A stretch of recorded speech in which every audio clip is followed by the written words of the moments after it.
மணிகண்டன் தன்னோட குருகுல வாசத்தை முடிச்சுட்டு அரண்மனைக்கு வந்ததுக்கு அப்புறமா ராஜா அவருக்கு முடி சூட்டணும் அப்படின்னு ஆசைப்படுறாரு. ஆனா இப்ப என்ன பண்றாருன்னா அந்த அமைச்சர் ராணிய ஏத்தி விட்டுறாங்க. உங்களுக்கு பிறந்த குழந்தைதான் அடுத்த ராஜாவாகணும், இனிமே எங்க இருந்து வந்தானே நமக்கு தெரியாது, சோ இவனுக்கு எதுக்கு நம்ம முடி சூட்டணும், நீங்க இதை தடுத்து நிறுத்தணும் அப்படின்ற மாதிரி பிரெயின் வாஷ் பண்றாரு அந்த அமைச்சர். ராணி என்ன பண்றாங்க, அவளோட பேச்சுல எல்லாம் மயங்கிட்டு அவள் சொல்றதெல்லாம் சரிதான் அப்படின்ற மாதிரி நினைச்சு அவள் சொல்றதெல்லாம் கேட்க ஆரம்பிச்சிடுறாங்க. உடனே இவங்க 2 பேரும் என்ன பண்றாங்க அப்படின்னா அரண்மனையில இருக்கிற வைத்தியரை கூப்பிட்டு சொல்லிடுறாங்க, தனக்கு ரொம்ப உடம்பு சரியில்லை அப்படின்னும் இதை சரி பண்றதுக்கு புலிப்பால் கொண்டு வரணும் அப்படின்னு நம்ம சொல்லணும், அந்த மாதிரி சொல்லிடுறாங்க. ஸோ ராஜா கிட்ட போய் அந்த வைத்தியர் சொல்லிடுறாரு, இந்த நோய் குணமாகணும் அப்படின்னா காட்டுக்கு போய் அங்க புலிப்பால் எடுத்துட்டு வரணும், அப்பதான் ராணியை காப்பாற்ற முடியும் அப்படின்னு சொல்லிடுறாங்க. இப்ப ராஜா என்ன பண்றாரு, தன்னோட படைகள் அனுப்புறாரு. என்ன சொல்றது, ரொம்ப திறமை வாய்ந்தவங்க அவங்க நாட்டுல யாரெல்லாம் இருக்காங்களோ அவங்க எல்லாத்தையுமே அனுப்பி காட்டுக்கு அனுப்பி புலிப்பால் கொண்டு வரணும் அப்படின்ற மாதிரி முயற்சி பண்றாரு. ஆனா அவங்க யாராலுமே முடியல. இப்ப நம்ம மணிகண்டன் என்ன பண்றாருன்னா, நானே காட்டுக்கு போய் புலிப்பால் கொண்டு வர்றேன், என்ன நம்புங்க அப்படின்ற மாதிரி சொல்றாரு. சோ அவர் காட்டுக்கு போறதுக்கு தயாராகிறாரு. இப்ப காட்டுக்கு போகும்போது அவர் என்ன பண்றாரு அப்படின்னா, அவர் அந்த தேங்காய், அந்த நெய், அதுக்கப்புறம் அவருக்கு கொஞ்சம் சாப்பாடு, அந்த மாதிரி பொருட்கள் எல்லாம் காட்டுக்கு எடுத்துட்டு போறாரு. இப்ப அவர் என்ன பண்றாருன்னா, காட்டுக்கு போட்டவனையும் இந்த ராணியும் அமைச்சரும் என்ன பண்றாங்க, ரொம்ப சந்தோஷப்படுறாங்க. எப்படியும் நான் காட்டுல மிருகங்கள்லாம் சேர்ந்து அவனை கொலை பண்ணிடும், நம்ம இனிமே தன்னோட பையன்தான் ராஜாவாகுவான் அப்படின்னு சொல்லி ரொம்ப சந்தோஷப்படுறாங்க. இப்ப என்ன நடக்குது அப்படின்னா, இப்ப அவர் காட்டுக்கு போகும்போது என்ன தெரியுது அப்படின்னா, அங்கதான் அவர் மகிழ்ச்சியை பாக்குறாரு. அந்த மகிழ்ச்சிங்கிற அரக்கைய பாக்குறாரு. அவர் தேவர்கள் எல்லாத்தையுமே துன்புறுத்துறதையும் தெரியுது அவருக்கு.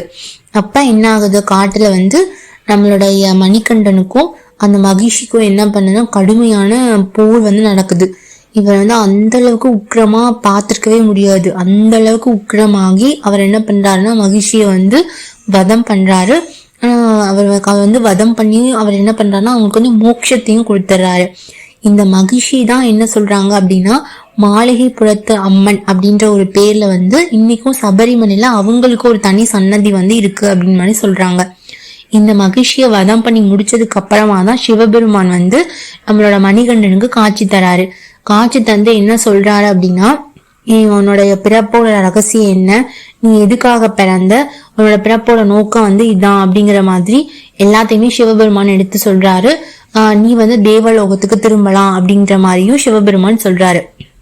இப்ப நம்ம மணிகண்டன் என்ன சொல்றாருன்னா, தன்னோட தாயோட உயிரை காப்பாத்தணும், அதுக்கு அருள் செய்யணும் அப்படின்னு சொல்லி சிவபெருமான்கிட்ட கேட்கிறாரு.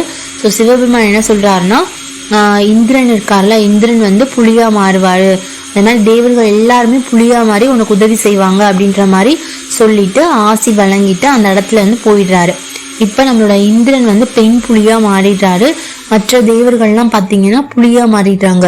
இப்படி புலி, அந்த புலி மேல நம்மளுடைய ஐயப்ப சாமி உட்கார்ந்துக்கிறாரு. மணிகண்டன் இந்த இந்திரன் புலியா இருக்காருல, அந்த புலி மேல உட்கார்ந்து மற்ற புலிகள்லாம் பின்தொடர என்ன பண்றாருன்னா அரண்மனைக்கு வராரு.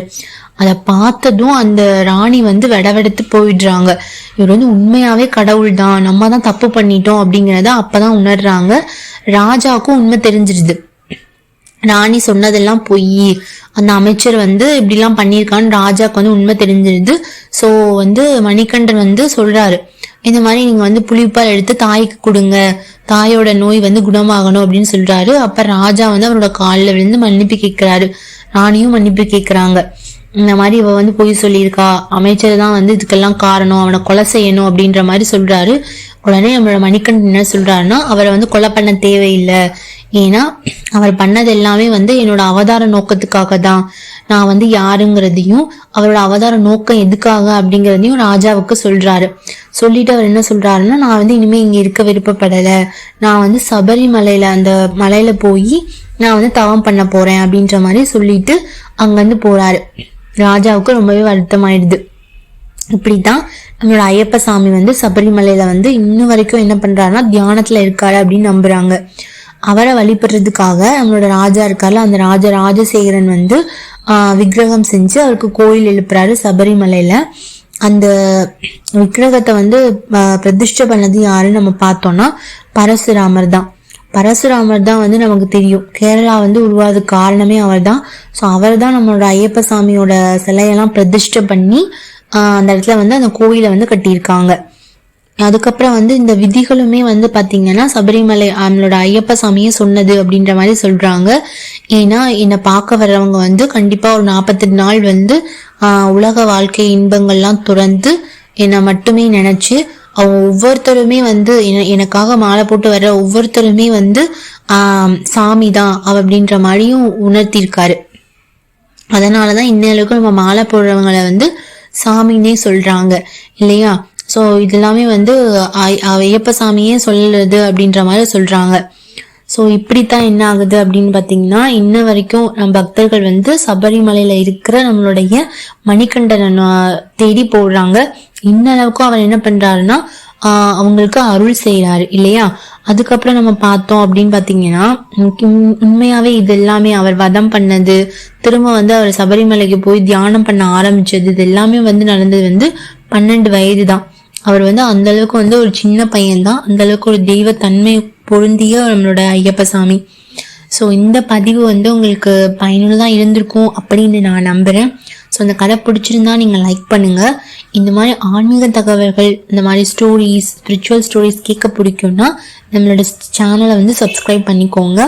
நான் அடுத்த வாரம் ஒரு இன்ட்ரெஸ்டிங்கான தகவலோட உங்களை வந்து சந்திக்கிறேன். அது வரைக்கும் நன்றி.